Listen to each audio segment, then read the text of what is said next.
Shri Ganeshaya Namaha, Shri Saraswatyai Namaha, Shri Gurubhyo Namaha, Shruti Smriti Purananam Alayam Karunalayam Namami Bhagavat Pada Shankaram Loka Shankaram Shankaram Shankaracharyam Keshavam Badarayanam Sutra Bhashya Krutau Vande Bhagavantau Punah Punaha Ishvaro Gururatmeti Murti Bheda Vibhagine व्योमवद्व्याप्तदेहाय दक्षिणामूर्तये नमः। योऽन्तः प्रविश्य मम वाचमिमां प्रसुप्तां सञ्जीवयत्यखिलशक्तिधरस्वधाम्ना अन्यांश हस्तचरणश्रवणत्वगादीन् प्राणान् नमो भगवते पुरुषाय तुभ्यम्। सुखं नित्यं स्वप्रकाशं व्यापकं नामरूपयोः अधिष्ठानं बुद्ध्यबोध्यं बुद्धेर्दृग्यत्तु निर्मलम् अपारं सर्ववेदान्त वेद्यं प्रत्यक्परं महः तदेवाहं न मत्तोऽन्यत इति मे निश्चिता मतिः।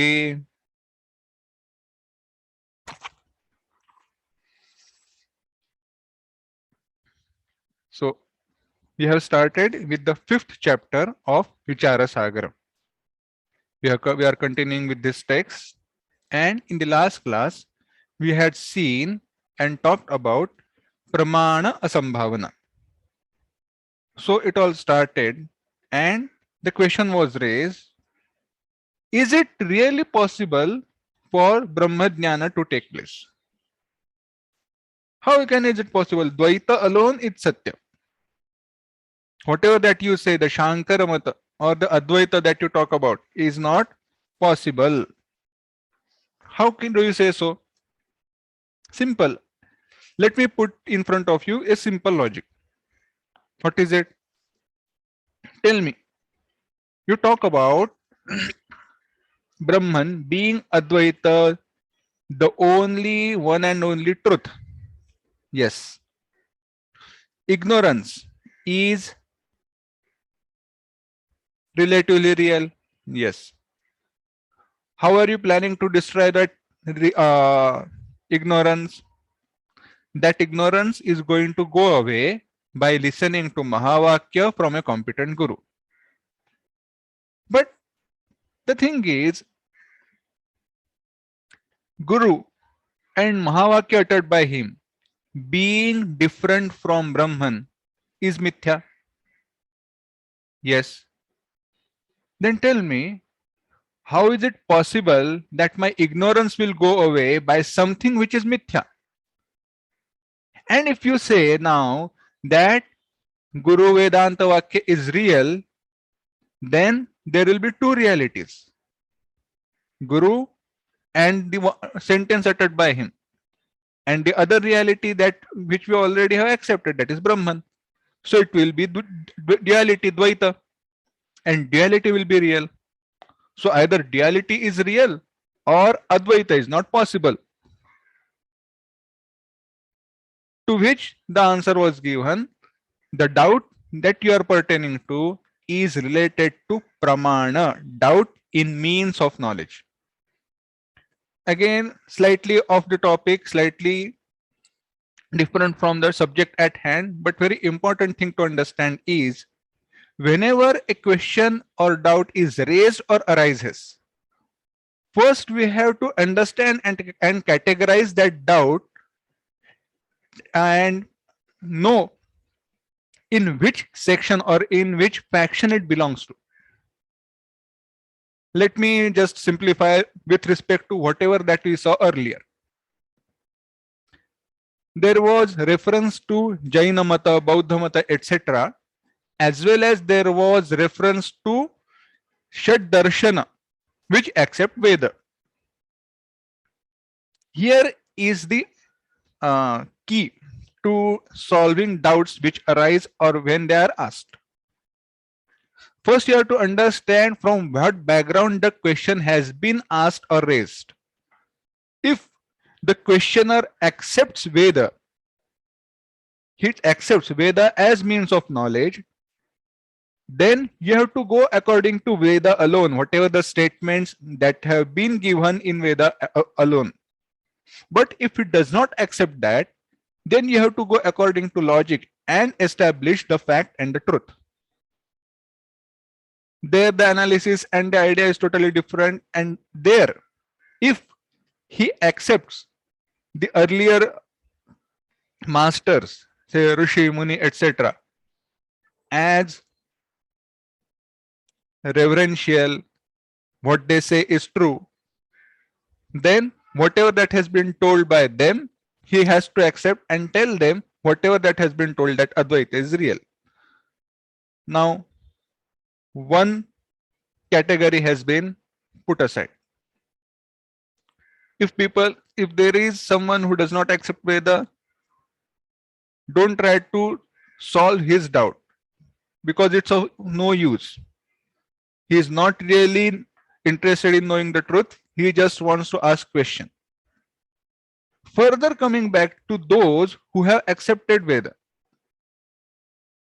and in this category we have to put ourselves in, because we ourselves keep on raising doubt to whatever that we have learned.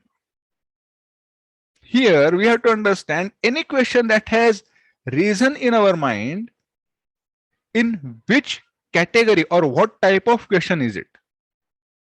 Is it out of doubt in means of knowledge, that is pramana sambhavana?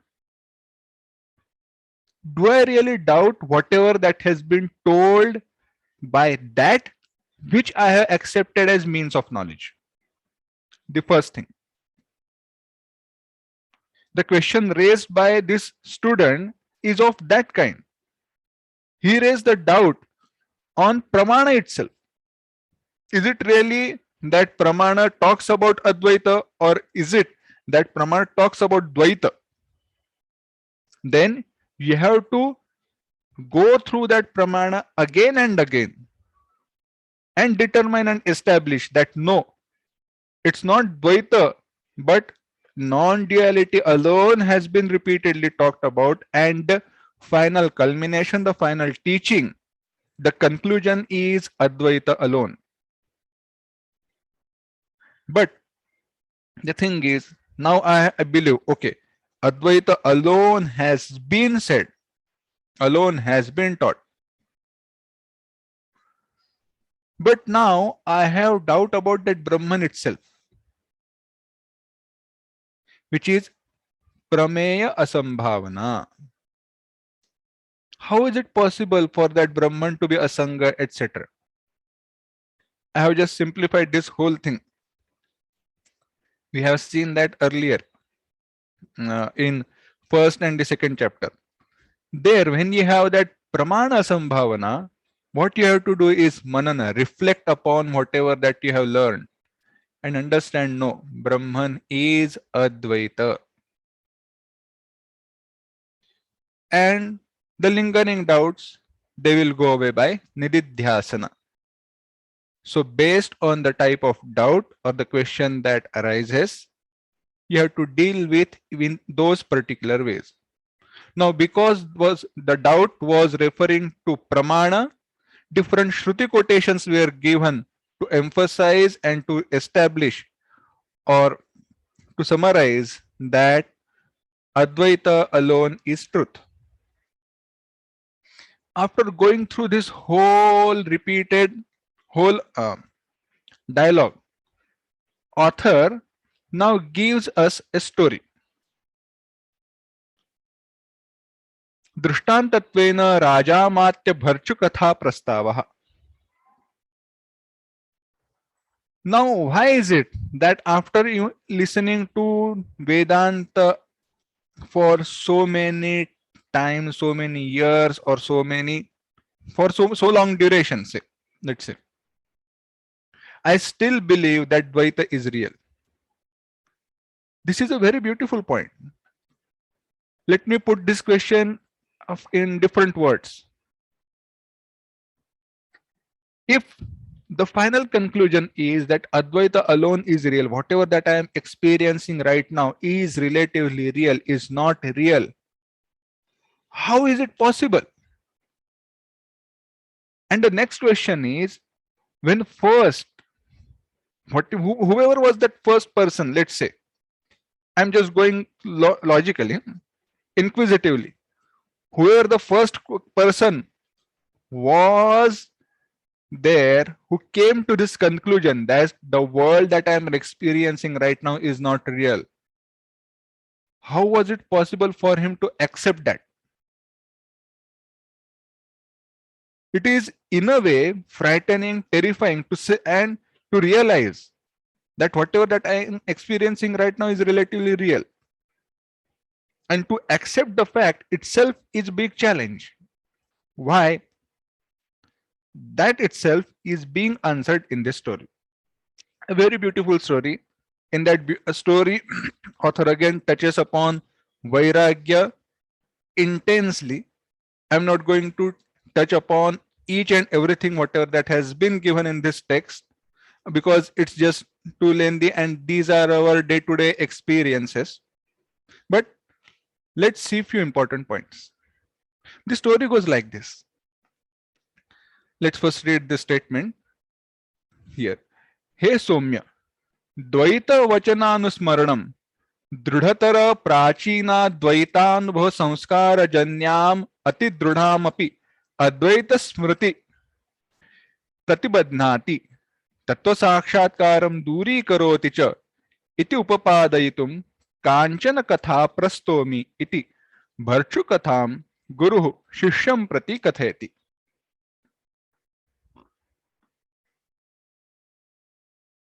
Even though the non-duality is real,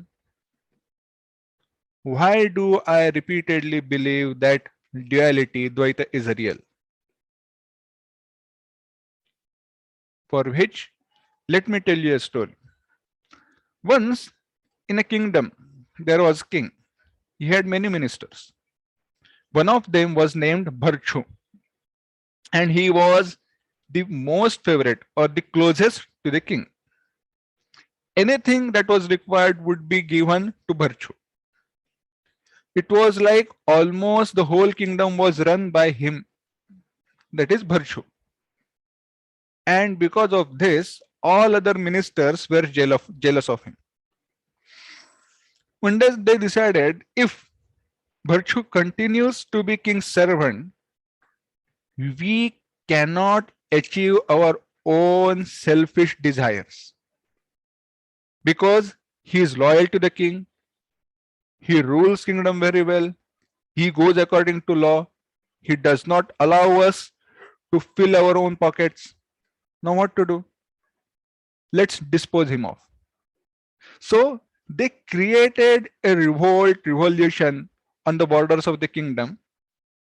They themselves created it. And when king came to know about it, he asked, who is ready to go and fight for our kingdom? Now all the ministers, they were expecting the same question. So they all said, why don't you send Bharchchhu? He is so much closest to you. You always depend upon him. And you ask us to go to do all the difficult tasks. Why don't you give him? We think he is the most capable person. Bharchchhu said, no problem. He folded his hands and asked king to send him. King said, okay, go and fight. Now Bharchchhu went, he fought really well, he won. That revolt was subdued, the people responsible were captured. But the thing was, Bharchchhu himself got wounded. He was hurt pretty much. He was in very bad shape. And when he saw the people who were caught, he understood that this is other ministers doing. They have not acted on their own will. And he said, right now, if I go back to king, the other ministers, they are not going to keep me alive. By one way or the other, they surely will kill me. And then it dawned upon him that what was I doing for all these years? All these people, they could have killed me anytime earlier. It was God's grace that I realized right now what was the condition that I was living in. For very few uh, desires, ephemeral desires, which could have gone away anytime, which do go away anytime, I just went on doing, striving, went on exhausting myself. I have exhausted myself and nothing has been acquired. And with this, with dispassion, he left everything and went to forest. He started living like a sage tapasvi. He started applying vibhuti, ashes, on his whole body. And there is whole description. He narrates all that he has felt and everything. And the description explanation is analogous with all that we see everywhere. Even in Bhajagovind, the same thing has been said. Adi Shankaracharya ji, he talks the same thing. What does he say? He says, how funny is it that to satiate hunger you need food. It is not necessary for that food to be of top-notch quality from 5-star restaurant. Any food that satiates hunger is a good food. Right now, I have nothing. There are no servants around me. There is no cook who is going to cook me delicious meal, a 5-course meal, whatever meal that you can think of. And yet, I am happy. Does that mean for so long I was just enticing my tongue, my taste buds? I was not feeding me myself, but I was feeding my taste buds. How funny is it that I am not wearing any silk robes? These quarters, disha, directions, they are my cloth. I am wearing torn cloth, wool color, and yet I am happy. I am sleeping on ground. I don't have those cushions. Yet it does not affect me. So was all those things, were they really necessary for me, or they were just what were keeping me away from the reality? Further, he talks about, okay, these are our daily experiences, small things. What about all those who were around me? He talks about mainly 3 things: Dara, wife; Putra, son; Dhana, wealth, and other people around. For each and everyone, he gives the description and the reason for dispassion in detail. If anybody is interested and can understand little bit Sanskrit, must read it. It's really eye-opening. It's only eye-opening, but it is not enough for us, people like us, to push beyond that boundary yet. We can think upon it, dwell upon it. Anyway, what he talks about is, because he's a man, he talks about his wife. For wife, it is same about husband, son, wealth, etc. He says, what to talk of wife, who is not going to even look at my face, who is not going to come near me after I die. Bharya bibhyati tasmin kaya. Even wife is afraid of that death body which she loved throughout his life. Furthermore, if wife is good looking, there is trouble. Wife is not good looking, there is trouble.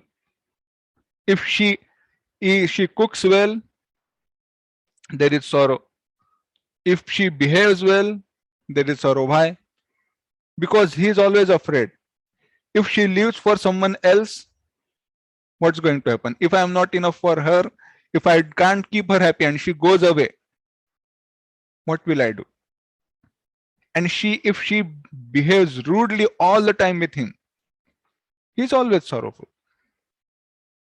The best example is Dhunduli, Dhundukari from Bhagavata. How they behaved with that Brahmana. What to talk of kids? What to talk of children? They are always eyeing upon my wealth. They are really interested in my wealth, not in me. Once the wealth is theirs, are they really going to stick by me? All those who are in my family, they will care for me, they will respect me as long as I am the breadwinner. Once I stop earning, nobody is going to ask me. Then what's the use of this family and these people? Don't even speak about wealth. Wealth has done nothing but ask for trouble.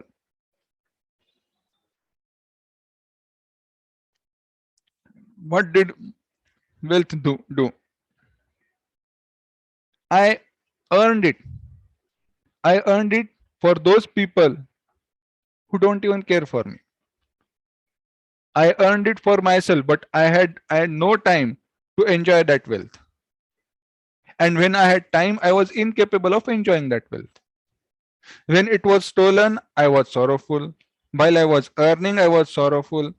And even when it was there, because I could not enjoy it, I am sorrowful. So when it was not there, I am sorrowful, and when it is there, I am sorrowful. Then what's the use of this wealth? Accept it. It is required for my own day-to-day life and transaction, but it cannot be my source of happiness. But that was the thing which I did. I accepted wealth to be the source of happiness. And with this, he had intense vairagya. And when he had vairagya, intense dispassion, he started thinking and dwelling upon, and then there is description of happiness. The gradation of happiness that can be experienced and that can be achieved, which is explained in Taittiriya Upanishad. It's really beautiful to understand what is the Manusha Ananda. Manusha, happiness that can be experienced by a human being. I'm not talking about Jivan Mukta. I'm not talking about unsurpassed happiness. Happiness which can be experienced in form of duality or Dvaita. He should be a young, good looking, Vidwan, that is intelligent, healthy, full of strength, with capable, calm and composed mind, not mentally ill, with good soldiers, like good defense, good army, and he should be the king of this entire earth. Now, this is not enough. The entire earth should be full of wealth. It should not be that in some part there is drought, in some part there is famine. Everybody on that earth should be happy. It complete earth, the whole earth should be filled with wealth, full of wealth. Wealth as in not just money, but animals, plants, trees, everything. And when such is the case, and there is no one to oppose that king, and that king is able to experience everything which is available to him, the happiness which can be experienced by such a person is one Manusha Ananda. Let's categorize it as, let's say, 1 unit of happiness, and then go on multiplying it 100 times in each and every step. Then there is Manushya Gandharva. Gandharva, a type of deities, a type of celestial being. But Manushya Gandharva is such who is born as human, and after he drops his human body, goes to Gandharva Loka. He is Manushya Gandharva. The one who is directly born as Gandharva is Deva Gandharva. These are the small differences, and such way it goes: Deva Gandharva, then Pitara, Ajana Deva, Karma Deva, Mukhya Deva, Indra, Brihaspati, Prajapati, Brahmadeva, and the so the highest happiness which can be experienced is by Brahmaji, Chaturmukha Brahma. But the happiness experienced by a person who is alone and sitting by himself is more than the happiness experienced by all these. Ekantavasinha. Why? Because he is experiencing the happiness of his own true self, Atma Swarupa. If such is the case, then what's the use of this entire world? Now, the story does not end here. This was the narration by Bharchchhu. But the thing was, one day a minister who went to forest saw Bharchchhu. He was sitting alone. Bharchchhu was not disturbing anyone at all, with all ashes smeared on his body. Now the minister who saw him and was responsible for this Bharchchu's state got afraid. He realized that if king comes to know that Bharchchhu is alive, because they already had told king that Bharchchhu has died while defending the country. Now if king comes to know, he is going to inquire, and if he inquires and realizes the truth, we are done for. So when he came back, all the ministers, they came together and they devised a plan. So this minister, the name comes later, he said to the king, you know, I saw something terrible and frightening thing in the in forest. What was it? I saw ghost of Bharchchhu. Bharchchhu has died and become ghost. He kills people, he eats people alive who go near him.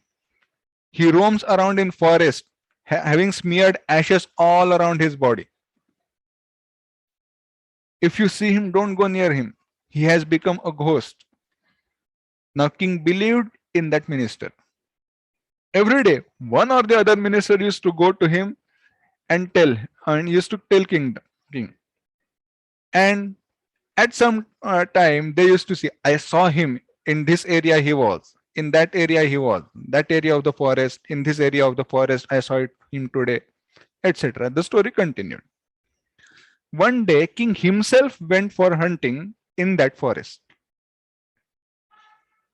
And it so happened that king came across that Bharchchhu himself. Now Bharchchhu was sitting in his meditation, he had his eyes closed, he was not aware of his surrounding. But when king saw Bharchchhu, the first thing that crossed his mind was not that this is Bharchchhu and Bharchchhu is alive, but the thing that crossed his mind was, this is ghost, I must go away. The story ends here. Now let's compare this story with our daily experiences. Nunam ayam Bharchchuh pishachaha iti bhayena palayitaha. King ran away from that place. Let's see.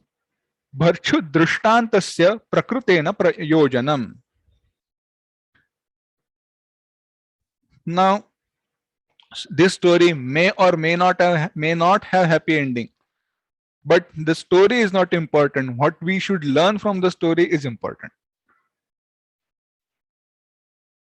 प्रतारक मंत्रिवाक्यम सत्यत्वेन गृह्णन् राजा वने जीवन्तं भर्तृ स्वचक्षुषा पश्यन्नपि प्रतारकस्य मिथ्यावाक्ये विश्वासेन भर्तृ पिशाचमेव मन्यमानः यथा सुदूरं प्रद्रावत् तथा.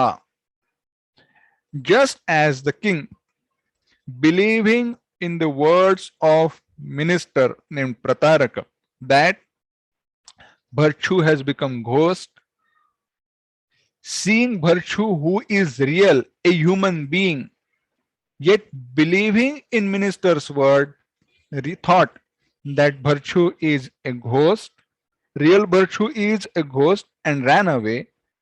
In the same way, द्वैतीनां भेदवादे विश्वसन् अपरिपक्व मतिः अज्ञानी तत्वमसि इति गुरुपदिष्ट महावाक्य जन्य साक्षात्कार रूप ब्रह्मात्मैक्याकारान्तःकरण वृत्तिदयेऽपि भेदवादिनः मिथ्यावाक्य विश्वासेन महत्तरं दुःखमेवानुभवेत्.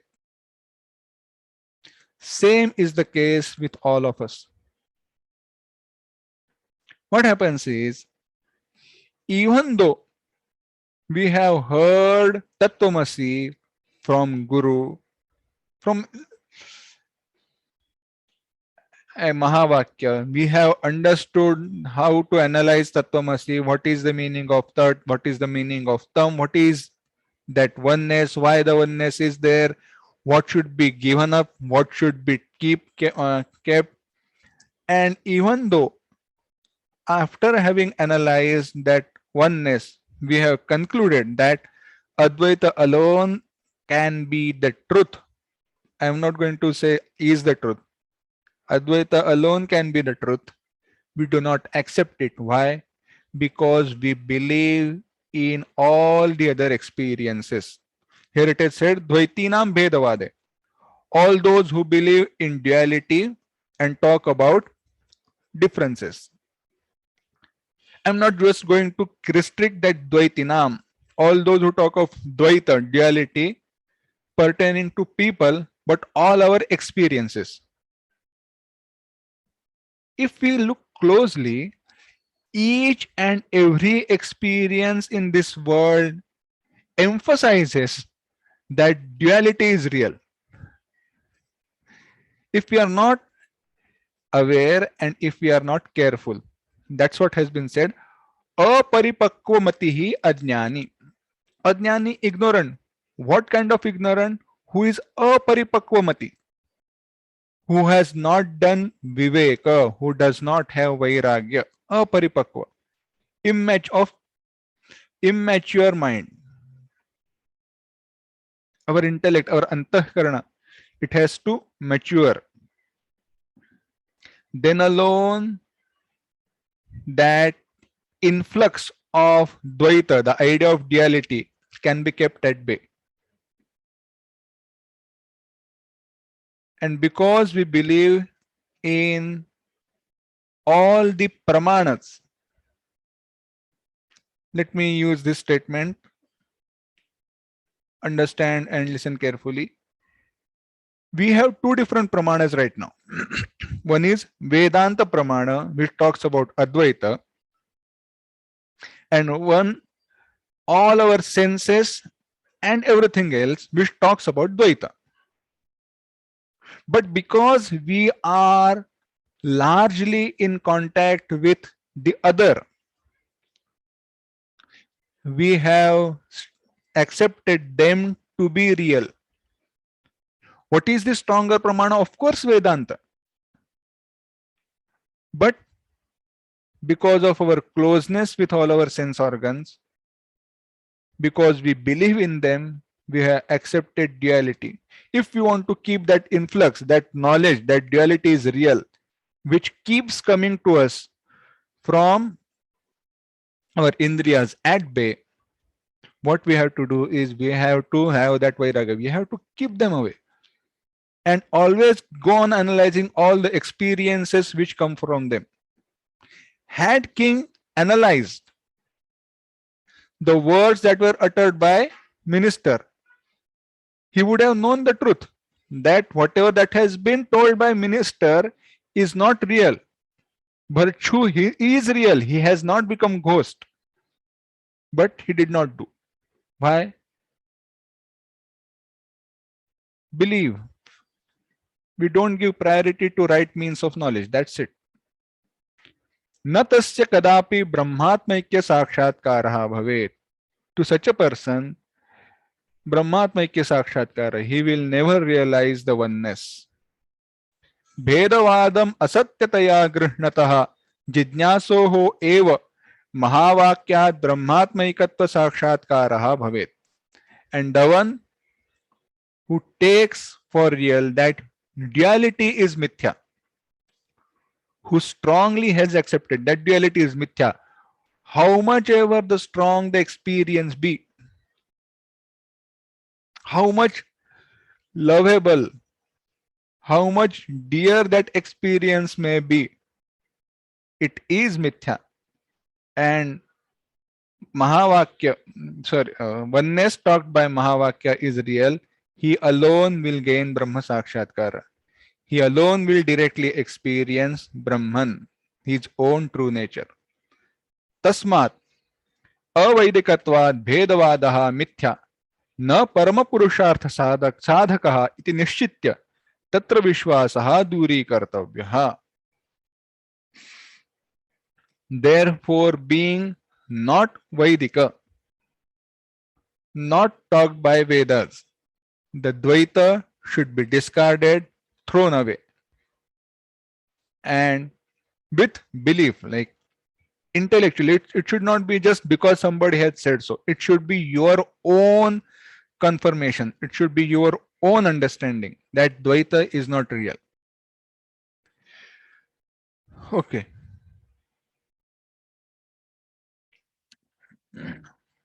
Now, the student says, this whole thing is fine. But you have analyzed the problem that lies with me. You have not really answered my question. What is it? How is it possible that, okay, you have answered part of my question, that Guru, Advaita is real, and Guru and Vedanta Vakya, etc. are mithya. Guru, Vedanta Vakya, etc. are mithya, and by that, listening to Mahavakya from a competent Guru, who all are mithya, mithya ignorance is going to go away. How is it possible? Tell me. To destroy something which is non-real, you said you have to know Brahman. Brahman is real. How is it possible? By something which is non-existent, something which is non-existent will go away. Guru says that is the reality. For something which is non-existent to go away, you need something which is non-existent or relatively real.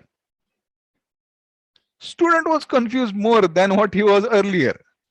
How is it possible? The Guru teacher said, I have another story for that also. Let me tell you a story.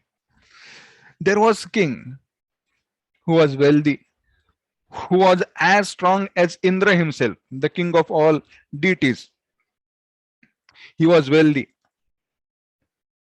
Wherever he used to go, first his retinue used to reach. His bodyguards, they used to be around him all the time. The king himself was strong and capable. One day he was sleeping in his room. He was alone. Nobody was around him except for bodyguards. Nobody, not even a small insect, could have entered in that room. And in dream, King saw that a fox has grab hold of his leg, has bit him. The king started crying, "Save me, somebody! Come quickly! This fox, he is biting my leg, he has bitten my leg, he is dragging me away." Now, for a fox, it is not possible to bite a king, but for the sake of story, let's keep it that way. Or in place of fox, you can have wolf, jackal, or even hyenas, whatever the animal that you may think of.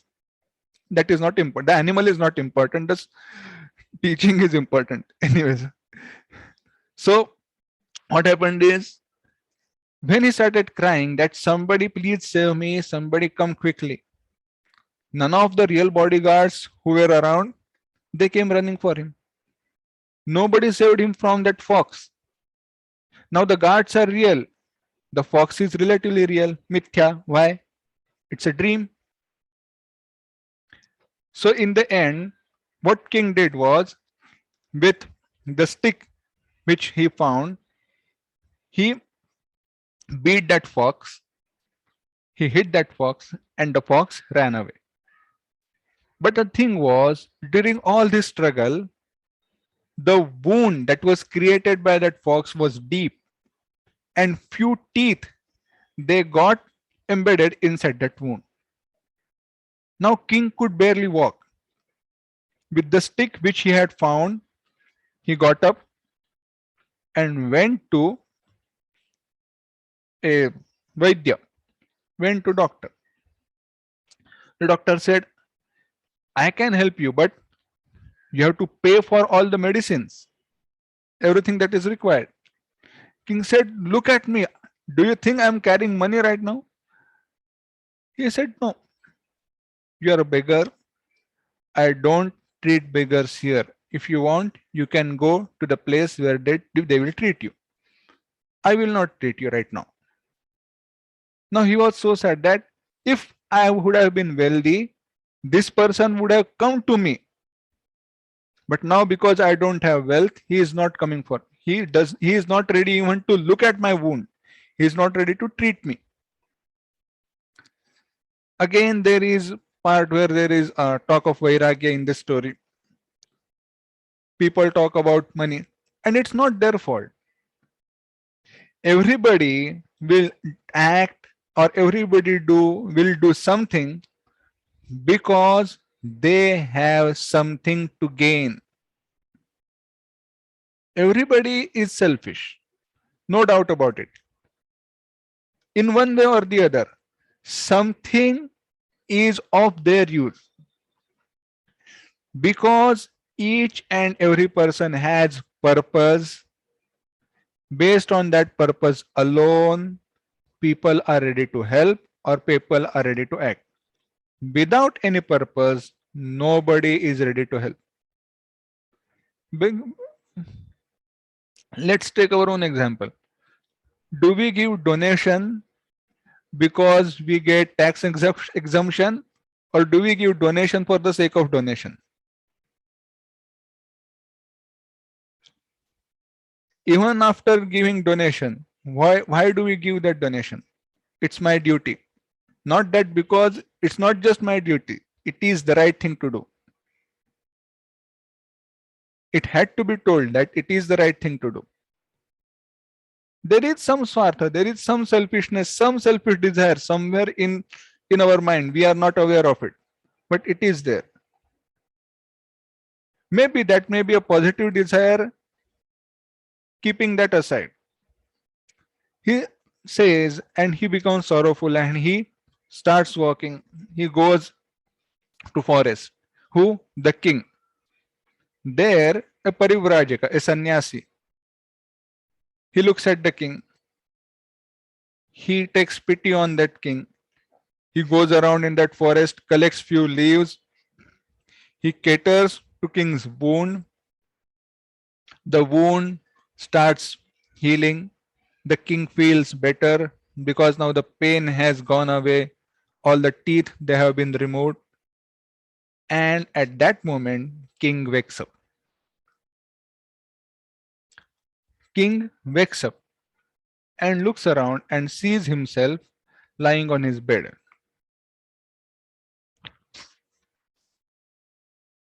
The story is over. Now Guru asks student, tell me, एवं दृष्टान्तभूतां कथाम उक्त्वा गुरुराह. After having told this entire story, Guru asked student, Hey Shishya, O student, anena drishtantena eva vijanihi. By this drishtanta, by this story alone, by this example alone, you must understand. Anrutena eva anrutam nivarteta. By something which is relatively real alone, something which is relatively real can be removed. Rajnyaha mithya dukhe sanjate na satyam. That is vyavaharika, the transactional. Kinchidapi vastu tad dukkha nivruttaye prababuhva. When king was in sorrowful state, king was in trouble, neither his retinue nor his bodyguard, not even his uh, doctors, personal doctors, they came for his rescue or his help. They were very much real. They are in transactional plane, transactional reality. But the king was sorrowful in pratibhasika satta. Evam, in this way, anrutena eva guru vedantadi rupa sadhanena anrutam samsara dukkham nishesham nivarteta. In the same way, anruta, Guru and Vedanta Vakya, which is relatively real, this samsara, which is relatively real, will go away. You don't need something to be real to take care of something which is relatively real.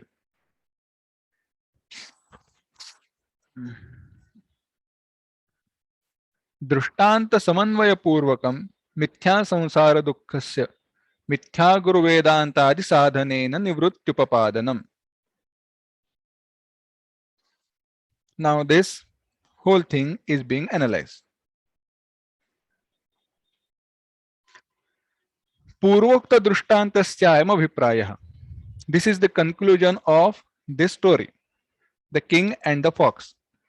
संसार दुःखम मिथ्या तस्मात् तन्निवर्तक गुरु वेदांतादि साधनेनापि मिथ्याभूतेन भाव्यम.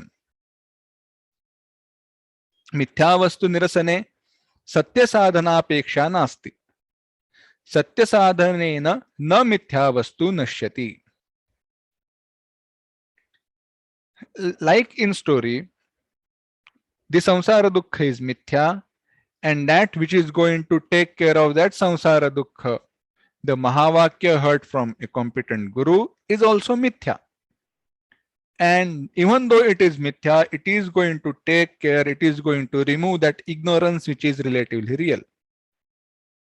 You don't need anything which is real to remove or destroy something which is relatively real. Furthermore, it is not possible to destroy which is relatively real by something which is real.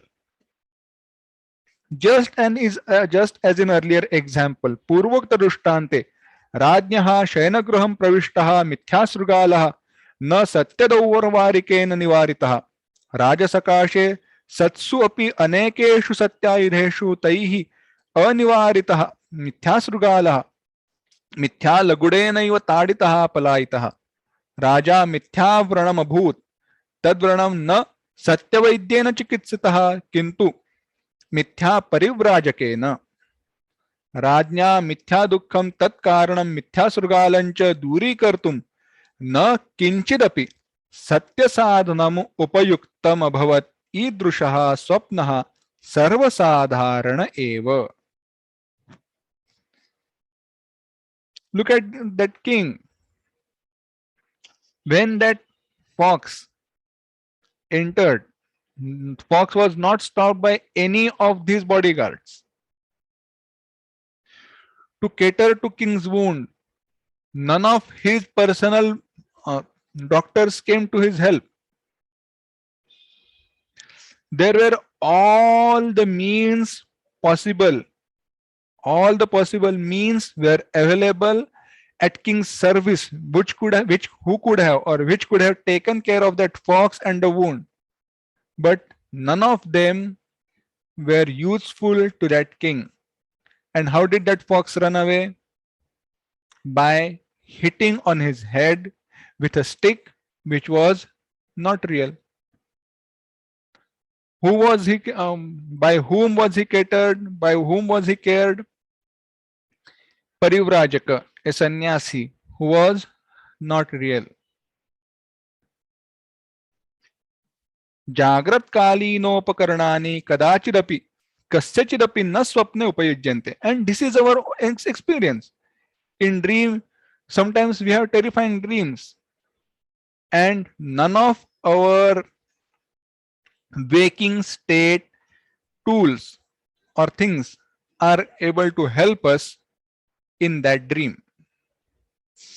एवं मिथ्याभूतं संसार दुःखं मिथ्या गुरु वेदांतादि साधनेन नश्येत न मिथ्या संसारः स्वनिवर्तनाय सत्य गुरु वेदांतादि साधनम अपेक्षते. In the same way, the samsara which is mithya will go away by mithya guru vedanta vakya. Why should it not? For this samsara to go away, for ignorance to get destroyed, you don't need vedanta vakya, guru, etc. to be real. Now, again, the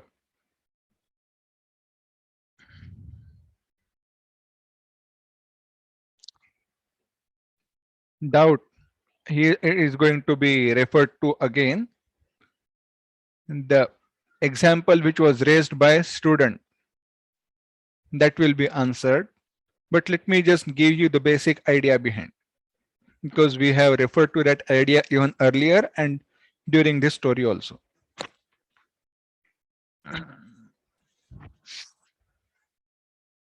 The rule is for two things to interact with each other.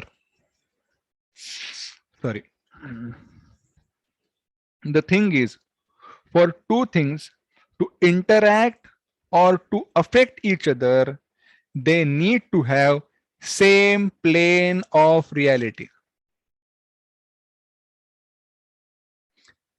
आपस में समसत्ता जिनकी लखी साधक बाधकता तिनकी. This is the Hindi quotation, the same in Sanskrit we are going to see later. The things which have same plane of reality alone can interact and affect each other. The real, as is the reality of mud pot, mud, same is the reality of pot. That's why from that mud, pot can be created. From dream mud, no real pot can be created, and no real pot can be destroyed by dream sticks or stones. No dream money is useful for purchasing objects in this real world. No real money is going to help us when we see ourselves begging for morsel of rice in dream. That is the truth. And based on these three real planes of realities are going to be explained. One is Paramarthika Satta, that is the Satta, the reality that is Brahman. Transactional reality, that we interact in, and dream, where that is Pratibhasika Satta. In-depth analysis that we will see next time. Om Asatoma Sadgamaya Tamasoma Jyotirgamaya Mrityorma Amritangamaya समस्तलोका सुखिनो भवन्तु, समस्तलोका सुखिनो भवन्तु, समस्तलोका सुखिनो भवन्तु। ओम शांति शांति शांति। हरि ओम। श्री गुरुभ्यो नमः। हरि ओम।